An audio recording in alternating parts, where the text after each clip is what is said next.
భూమా కిషోర్ రెడ్డి వచ్చి వైఎస్ఆర్ కాంగ్రెస్ పార్టీలోకి చేరారు. భారతీయ జనతా పార్టీ ఆళ్లగడ్డించారు. ఈ సందర్భంగా పురంధేశ్వరి మీద ఆయన చేసిన కామెంట్లు అన్నటువంటిది చర్చనీయాంశం అవుతుంది. చిన్నమ్మ అని అందరూ ముద్దుగా పిలుచుకునేట్టు పురంధేశ్వరి మీదన ఏంటయ్యా అంటే, ఆళ్లగడ్డ ప్రజలకు నమస్కారం. గత 2 నెలలుగా జరుగుతున్న పరిణామాలు, రాష్ట్ర బీజేపీ నాయకత్వం వ్యవహరిస్తున్న తీరు చూసి మనస్తాపం చెంది భారతీయ జనతా పార్టీ ప్రాథమిక సభ్యత్వానికి ఆళ్లగడ్డ బీజేపీ ఇన్ఛార్జి పదవికి రాజీనామా చేస్తున్నారు. ఎన్నో ఆశయాలతో 2019లో ప్రధాని మోడీ గారి మీద అభిమానంతో భారతీయ జనతా పార్టీ యొక్క జాతీయ భావాలు, దేశభక్తి, మూల సిద్ధాంతాలు నచ్చి బీజేపీలో చేరాను.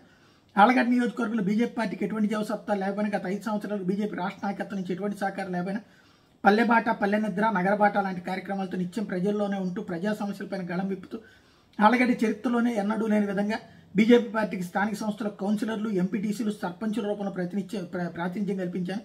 అయినా బీజేపీ రాష్ట్ర నాయకత్వం అభినందించిన, ప్రోత్సహించిన సందర్భం లేదు. ఇతర పార్టీ నుంచి ఎన్నో ఆహ్వానాలు, అవకాశాలు వచ్చినా చెల్లించక ప్రతి గ్రామంలో పార్టీకి బూత్ స్థాయి కేడర్ను తయారు చేశాను. నేను పార్టీ సేవ చేయడమే తప్ప నాకు పార్టీ నుంచి దక్కిన సహకారం శూన్యం. దాంతోపాటు గత 2 నెలలుగా రాష్ట్ర బీజేపీ నాయకులు పొత్తుల కోసం టీడీపీ, జనసేన పార్టీలు వెంట వెంపర్లాడటం మరింత నిరుత్సాహం కల్పించింది, పార్టీ ప్రతిష్టను దిగజార్చింది.